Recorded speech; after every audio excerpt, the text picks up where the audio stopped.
అమ్మ పొద్దున్నే లేచి ఉల్లిగడ్డలు అయితే కట్ చేస్తుంది. నేనైతే వెల్లుల్లి పొట్టు తీయాలి. హాయ్ అండి, అందరికి ఎలా ఉన్నారండి? అందరూ బాగున్నారా? మేము బాగున్నాం, మీరు కూడా బాగుండాలని కోరుకుంటున్నాము. ఇప్పుడే లేచినాము. నిన్న నైట్ బొబ్బరి పప్పు నానబెట్టుకున్నాం. బొబ్బరి పప్పు అమ్మ బొబ్బరి పప్పు నానబెట్టుకున్నాము. అదైతే ఇప్పుడు గారెలు వేసుకొని తినబోతున్నాం అన్నట్టు. అది ఎలా చేయాలి అనేది మా అమ్మ స్టైల్లో మీకైతే ఇవాళ చూపించబోతున్నాను. ఎట్లా వేస్తావమ్మా నువ్వు బొబ్బర్లు గారెలు చేయడము? పప్పు పట్టి జీలకర్ర ఉల్లిగడ్డ వేసి తోటకూర పాలకూర కొంచెం కజాకు వేసేస్తారు. చాలా బాగుంటాయి. వాటిని మా సైడ్ ముద్దగారెలు అంటారు. ఎవరు చుట్టాలు వచ్చినా సరే అవి ఖచ్చితంగా వేసుకోవాల్సిందే. మేమైతే ఈజీగా చేసుకోగలుగుతాం కదమ్మా. అవైతే పూరీలు అయితే ఇంకా పిండి విసుకాలే, కాలవాలే అదంతా పెద్ద ప్రాసెస్. ఇదైతే మంచిగా బొబ్బరి పప్పుని 5-6 గంటలు నానబెడతారా చుట్టాలు వచ్చినప్పుడు?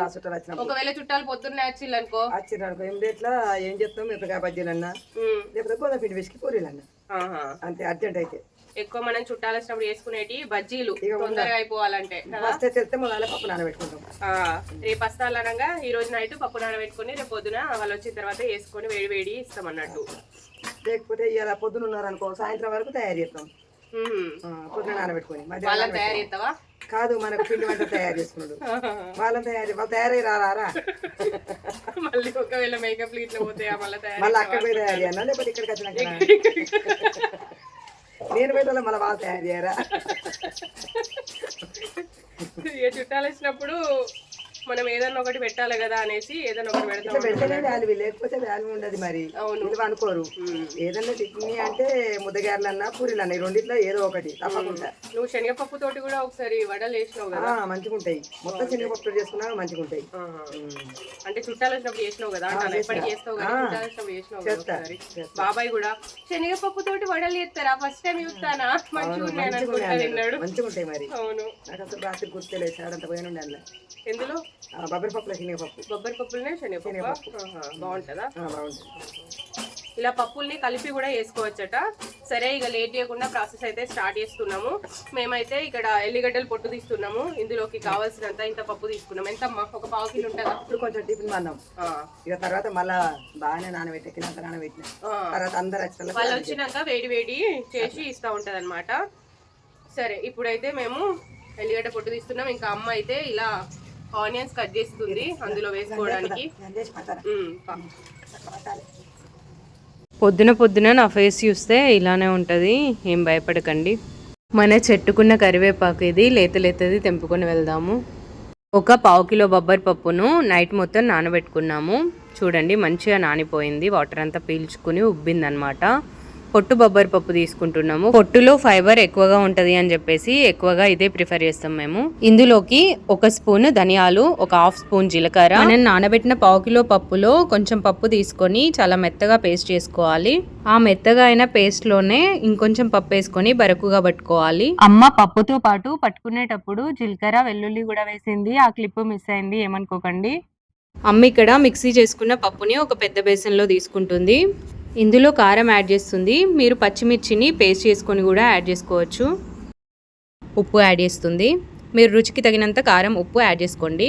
ఇది బాగా బీట్ చేసుకోవాలి. బీట్ చేసుకుంటే జిగి ఫామ్ అవుతుంది అని అంటారు. అంటే మంచిగా ఉబ్బుతాయి అన్నమాట గారెలు, సోడా వేయకున్నా కూడా. ఇడ్లీ పిండి అయినా వడపిండి అయినా ఇలా ఒక 2 నిమిషాలు బీట్ చేసుకుంటే మంచిగా ఉబ్బుతాయి అన్నట్టు. అమ్మ ఇక్కడ తోటకూరను కూడా యాడ్ చేస్తుంది అన్నమాట. ఫస్ట్ పొడుగ్గా కూసుకోవాలి తోటకూరని, తర్వాత చిన్న ముక్కలుగా కట్ చేసుకోవాలి. మా అమ్మ గాజులు చూడండి, వెరైటీ గాజులు పెడుతుంది. నేనైతే ఎప్పటికి వేసినాయే చేస్తా ఉంటా. వేయవో మనిషి అద్దోటి ఉంటావో. నాకు అన్ని కావాలి. చిన్నప్పటి కంచెలు గాజులు, గోర్ల ఫ్రెండ్, మైదాకు, నున్నగా నూనె పెట్టి చాయనికి మా అమ్మ పోలికలే వచ్చినాయి. మంచిగా తయారైతుంది. గోరింటాకు కావాలంటది, ఫోన్ కావాలంటది, పొట్టు బిళ్ళలు బయట. ఈ దోసకాయ చూడండి ఎంత పెద్దగా ఉన్నదో. మా చేనులో ఈ పండు వండిన దోసకాయ కూర వండుతావా? ఇందులో కొత్తిమీర ఇంకా తోటకూర 2 యాడ్ చేసింది. అప్పుడప్పుడు పాలకూర ఇంకా పుదీనా కూడా యాడ్ చేస్తావు కదమ్మా. పల్లెటూరులో మంచి ఆహ్లాదకరమైన వాతావరణంలో ఇలా కట్టెల పొయ్యి మీద కంచుడు పెట్టుకొని గారెలు వేసుకుంటే అబ్బో అదర్స్ ఉంటుంది కదా. పొయ్యి మీద కంచుడు పెట్టుకొని అది వేడైన తర్వాత నూనె యాడ్ చేసుకోవాలి. అమ్మ ఇక్కడ పెద్ద కంచుడు కాబట్టి ఎక్కువ ఆయిల్ యాడ్ చేస్తుంది. నూనె బాగా హీట్ అవ్వాలి. హీట్ అయిన తర్వాత మాత్రమే గారెలు వేసుకోవాలి. ఎక్కువ గారెలు ఒకేసారి వేస్తారనమాట ఇంత పెద్ద కంచుల్లో, అందుకోసం అనేసి ఎక్కువ ఆయిల్ యాడ్ చేస్తుంది. ఇంత లోపల అమ్మకి ముగ్గు వేయలేదు అనే విషయం గుర్తొచ్చి ఇక్కడైతే ముగ్గు వేస్తుంది. మా అమ్మకి మలకల ముగ్గులు చాలానే వచ్చు. నేనైతే ఫుడ్ వీడియో తీస్తున్నా కానీ అన్ని క్లిప్స్ మిస్ చేస్తున్నా. ఆనియన్స్ ఇందాక మేము వీడియో స్టార్టింగ్లో కట్ చేసినాం కదా, ఆ ఆనియన్స్ వేసిందనమాట. ఇప్పుడు మనం తీసుకున్నది 1/2 కిలో పప్పు కాబట్టి ఒక 2-3 ఆనియన్స్ చిన్న సైజ్వి యాడ్ చేసుకుంటే సరిపోతుంది కట్ చేసుకొని.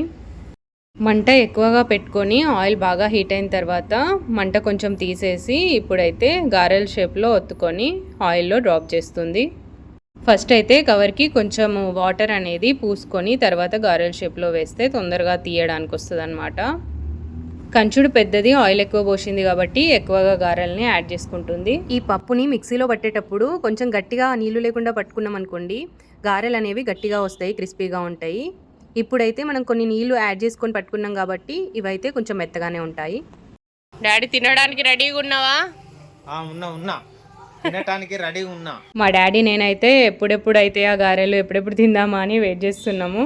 ఇవి ఒక సైడ్ కాలిన తర్వాత మరో సైడ్ తిప్పుకొని మంచిగా కాల్చుకోవాలి. కట్టెల పొయ్యి మీద మంట ఎక్కువ తక్కువ చేసుకుంటూ లోపల దాకా ఉడికే వరకు మంచిగా ఉడికిస్తూ కాలవాలి గారెల్ని. ఈ కలర్ వచ్చేంత వరకు గారెల్ని కాల్చుకొని సర్వింగ్ బౌల్లోకి తీసుకొని ఇంకా తినడమే. చూస్తుంటేనే నాకైతే నోరూరిపోతుంది. మీకు ఎలా అనిపిస్తుంది? పిల్లలు ఇంకా పడుకొని లేవలేదు, అందుకోసం అనేసి మా డాడీ నేను ఇప్పుడైతే టేస్ట్ చేసి మీకు చెప్తాము ఎలా ఉన్నాయో. అంతకంటే ముందు అమ్మనే టేస్ట్ చేస్తుంది. మస్తు మంచిగా ఉన్నాయి, సూపర్. ఇప్పుడైతే మేము టేస్ట్ చేస్తున్నాం. బాగున్నాయి, సూపర్ ఉన్నాయి. ఎప్పుడు చేసినా ఇదే టేస్ట్ వస్తుందా డాడీ అమ్మకి? అది ఈసారి మంచిగా వచ్చింది, ఏమేమి వేసిందో కానీ తెలియదు. అవునా? కానీ బాగున్నాయి. ఈసారి మంచిగా చేసినావట అమ్మ. అవునా? నొట్లు వేసుకుంటే కరిగిపోయినట్టు మంచిగా వేడి వేడిగా వేడిగా మంచిగా ఉన్నాయి, సూపర్. ఈసారి మా డాడీ తిన్నాక చెప్పిండు, ఎప్పటికి తినక ముందే సూపర్ సూపర్ అని చెప్పేది కదా. మంచిగా ఉన్నాయండి.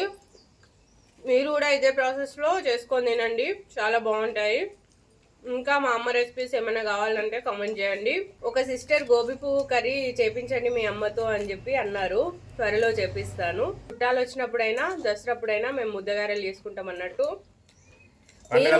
ఎప్పుడైనా కూడా చేసుకుంటాం. మీరు మీ చుట్టాలు మీ ఇంటికి వచ్చినప్పుడు ఏం చేసి పెడతారనేది మాకు కామెంట్లో తెలియజేయండి. ఇంతేనండి ఈ వీడియో. Bye bye.